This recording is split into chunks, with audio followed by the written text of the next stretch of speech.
Sing a little song. Anything. L. Me now? Yes. A. You're not recording it, are you? No. Oh. She was too good to me. How can I get along now? So close she stood to me. Everything seems so wrong now. She would have brought me the sun, making me smile. That was her fun. When I was mean to her, she'd never say, go away now. I was a king to her. Who's gonna make me gay now? It's only natural. I'm blue. She was too good to be true.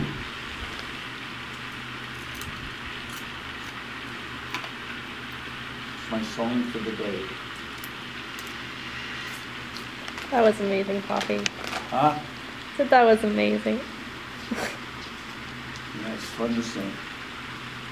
Really express your feelings, your emotions, yourself. What is your definition of success?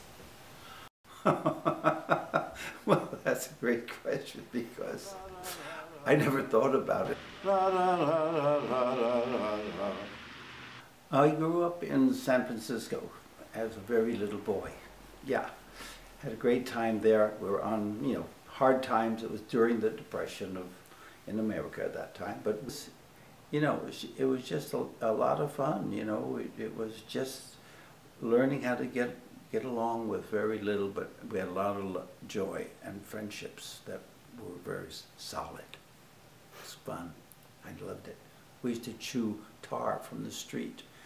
When it got hot days, we'd just dig a piece out and chew it like it was gum, because we couldn't afford gum. And it was pretty toxic, I suppose, but it never bothered us. It was good. A lot of fun. Yeah.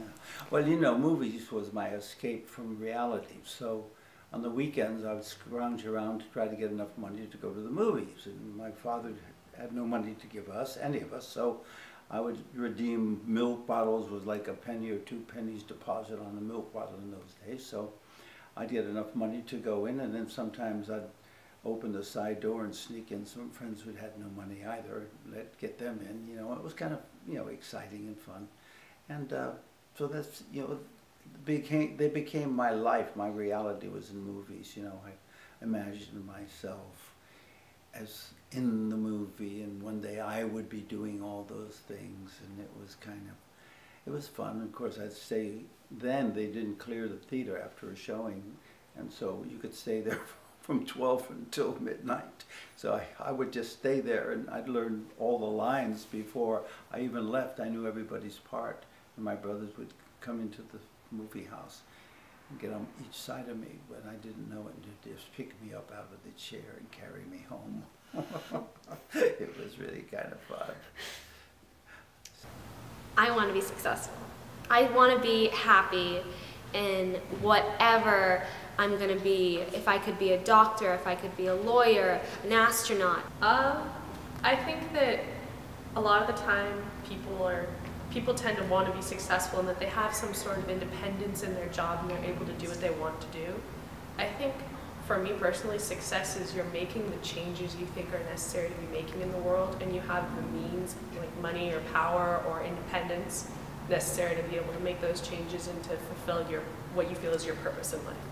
I just want to be really happy and be able to look back on my life and say, yes, I'm so proud of myself. I think that being successful, you'll have, like, looking back, I'll be proud of what I've done, and I'll be happy to be where I am. Obama and Beyonce. I think they're the most successful people on earth. Okay, so I personally look up to this really random poet that probably no one has heard of called Seamus Heaney, who was Nobel laureate. And you can't get any higher than that. And he's a Nobel laureate. It doesn't get much better than that. So, yeah. The company started originally, I was a singer, and when I decided that when music changed, when the Beatles came in and people like that, Chubby Checkers, I was kind of out of style with my music, which was back in the big band era. So I decided I had to do something else. So I thought, well, maybe I can be an agent, because I used to agent my own work when I was out there pursuing my career.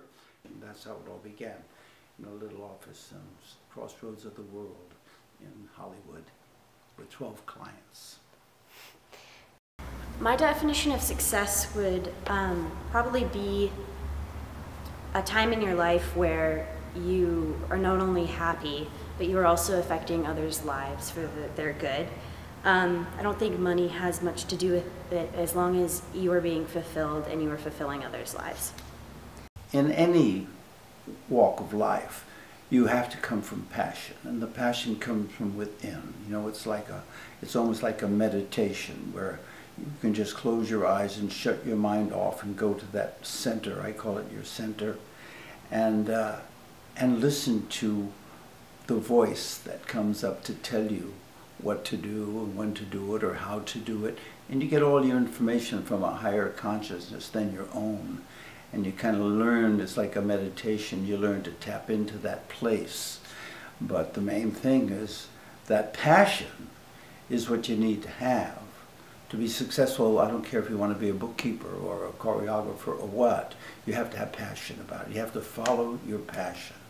And you don't listen to outside sources to tell you what you could or should be doing, because the universe, that consciousness, that energy, that life force will tell you when you go to your center and just kind of live there what to do. And then you work real hard to develop that craft and polish that craft so you can go in and be competitive and better than most of the people you're going to be competing with. That's what you have to do. It's good. Okay, definition of success is certainly for me not about money. Because, and then there are people say, well, you could be homeless, and that's true, but it's certainly about family, and that's where I agree with the Europeans. I just said, when you come to see me. Something in America, I think a little bit is great. It's like things like this, technology. It's still about family. It's about carrying traditions and being with the ones you love. If you don't have that, you've got nothing. Why do you think I can't go? Because guess what? We're going to be going for Easter, and I've never missed an Easter with everybody. Well, that's why I'm worried about that, because I know you feel that. And that's why I'm feeling real stressed for you, because I couldn't leave my family at Easter, so I don't want you to leave your other half at Easter just to come see our family. So that's successful when we are with our families for Easter. We hunt for little eggs. Yes. And then it's all over and everybody gets moody and goes to the games. That's successful. And everybody gets like, it's Sunday, Mom, I got to do homework. That's part of family. Oh, that's totally successful. It is. And everybody eats too much and they're like, want to go to their room. I think I need a drink on that. No, I think that it just took off. You know, it was like everything fell in place, and it just took off, and it was wonderful. It was wonderful. And so I just kind of rode that crest, and everything kind of fell in place, and everybody liked the company, liked the clients. And then before you knew it, I was, you know, taking trips into New York to meet new sources and new buyers, etc., and so forth, who would come to the West Coast. And then they talked me into one day thinking about opening an office in New York. In 1971, I opened that office in New York.